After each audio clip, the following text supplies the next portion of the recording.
यम माने मौत का देवता।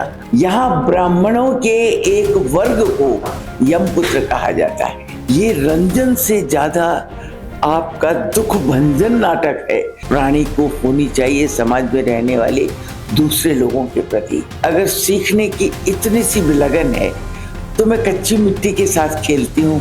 आप स्वीकारे गए या आप अस्वीकारे गए, तालियां बजी या टमाटर पड़े। मंच आपको लालित्य सिखाता है, भाषा सिखाता है, रंगमंच सच्चा जीवन है। नमस्कार, मैं हूं वर्षा और आप देख रहे हैं न्यूज़ पथ। आज हम दिल्ली के best acting and theatre institute Shri Ram centre for performing arts में मौजूद है। इस इंस्टीट्यूट से भारतीय कलाकारों और उनके कलाओं को उभरने का मौका मिला है। कई ऐसे बॉलीवुड सितारे इसी इंस्टीट्यूट से पढ़ के निकले हैं और कई ऐसे सितारे हैं जो आज कई फेमस टीवी सीरियल्स में अपना नाम बना चुके हैं, जिनमें राजकुमार राव बॉलीवुड स्टार जो हैं, शेखर सुमन जाने माने फेमस स्टार और होस्ट हैं, वो सभी इसी इंस्टीट्यूट से पढ़ के निकले हैं।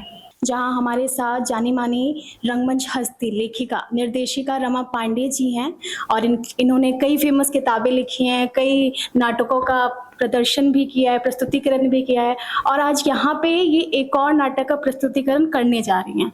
तो मैम थोड़ा इस नाटक के बारे में बताइए, क्या है ये? पहले तो सभी दर्शकों को बहुत बहुत नमस्कार और उम्मीद करती हूँ कि बाहर आप मुझे ऑडिटोरियम में मिलेंगे। ये नाटक जो है वो मेरे उन तमाम नाटकों की तरह समाज से जुड़े उस हिस्से की का प्रदर्शन है जो सड़ गल गया है, जिसके बारे में हमको उन रिवायतों रिवाजों के बारे में फिर से सोचने की जरूरत है। मैम ये जो नाटक का नाम है यमपुत्र, इसके बारे में थोड़ा बताइए। यमपुत्र कहते हैं, आपने यम की बेटी यमुना का नाम सुना लेकिन यम के पुत्र का नाम नहीं सुना। यम माने मौत का देवता। मौत का देवता यमराज का पुत्र कौन हो सकता है, सोच के आप भी यही सोच रही होंगी। यहाँ ब्राह्मणों के एक वर्ग को यमपुत्र कहा जाता है और यमपुत्र इसलिए कहते हैं क्योंकि मौत का जितना भी कार्य है मरने के बाद वो चांडाल नहीं है, वो शव का दाह नहीं करते हैं, लेकिन शव का सारा कर्म वही लोग करते हैं और चूंकि वो शव कर्म करते हैं इसलिए उनका समाज में इतना दलितों शोषितों जैसा हाल कर रखा है सैकड़ों सालों से कि वो एक वर्ग बिल्कुल निचली स्थिति में आ चुका है और इसकी नई पीढ़ी अब कुछ सवाल पूछती है हम सबसे। हम जो अपने आप को एक आज़ाद भारत का हिस्सा कहते हैं, हम जो अपने आप को विकसित भारत का हिस्सा कहते हैं, हम जो अपने आप को बहुत बड़े सनातन हिंदू धर्म का हिस्सा कहते हैं, हम सब मिलकर के उस स्थिति को आज देखेंगे जिस स्थिति में समाज के 18,20,000 लोग धकेल दिए गए हैं, किसी एक राज्य से नहीं, समस्त हिंदुस्तान में कश्मीर से कन्याकुमारी, बिहार से महाराष्ट्र, राजस्थान से गुजरात, एक पूरी कम्युनिटी है जो दलित वर्गों से भी नीचे है। मैम नाटक में मनोरंजन के अलावा दर्शकों को और क्या देखने को मिलेगा? ये जो मैंने तुमसे कहा कन्या, वो मनोरंजन नहीं, वो विचार उत्तेजना है जिस पे आप समाज के बारे में बात करें।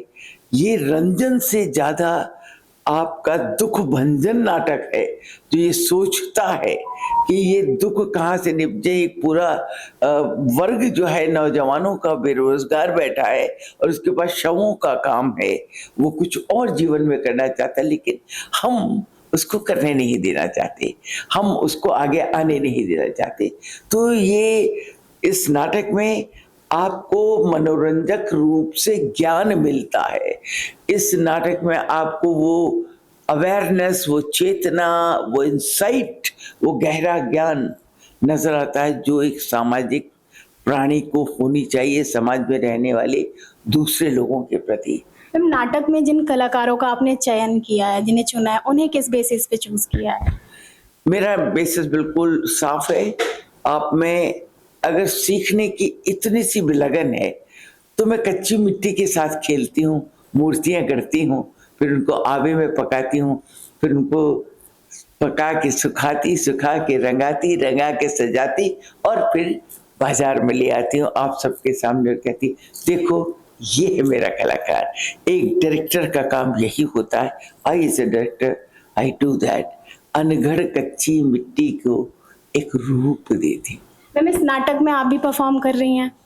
अब कुछ तो आप वहां भी देखोगी, मैं हूँ सजी बजी बैठी हूँ कि ये तो रमा पांडे में नहीं हूँ, पर ये जो मैं वहां जाके बैठी हूँ वो मैं पद्मिनी मिसेज झा हूँ। तो जरा देखो जाके कि मिसेज झा करती क्या है। हाँ, मैम दर्शकों से क्या कहना चाहेंगी? यही कि रंगमंच को प्यार कीजिए। ये वक्त आ गया है कि जब आप वर्चुअल दुनिया से दूर सामने की असली दुनिया से दो चार हाथ कीजिए, रंगों को देखिए, रंगमंच को पहचानिए, क्योंकि रंगमंच आपका आईना है, शीशा है। वो आपका, आपके समाज का, आपके जीवन का प्रतिरूप दिखाता है ना।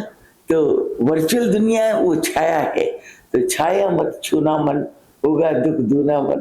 लेकिन रंगमंच में आपसी संवाद संप्रेषण, एक दूसरे से बात करने की गुंजाइश होती है। उसी समय मालूम हो जाता है आप स्वीकारे गए या आप अस्वीकारे गए, तालियां बजी या टमाटर पड़े, वो उसी वक्त तुरंत हाथ ले। हमारे यहाँ टेनिस के लिए क्या करते थे, टेबल टेनिस के लिए, कि लकड़ी के फट्टे पे ले फटाफट दे फटाफट। रंगमंच वही लकड़ी का फट्टा है। मैं आप सबसे चाहूंगी कि रंगमंच को प्यार करें, रंगमंच जरूर देखिए।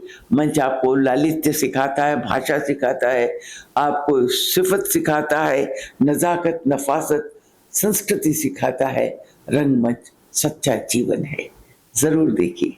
तो ये थी यमपुत्र नाटक के निर्माता रमा पांडे जी। इस नाटक को लेकर आपका क्या ख्याल है, कमेंट्स में जरूर बताइएगा। और इसी तरह की तमाम खबरों के लिए देखते रहिए न्यूज़ पथ।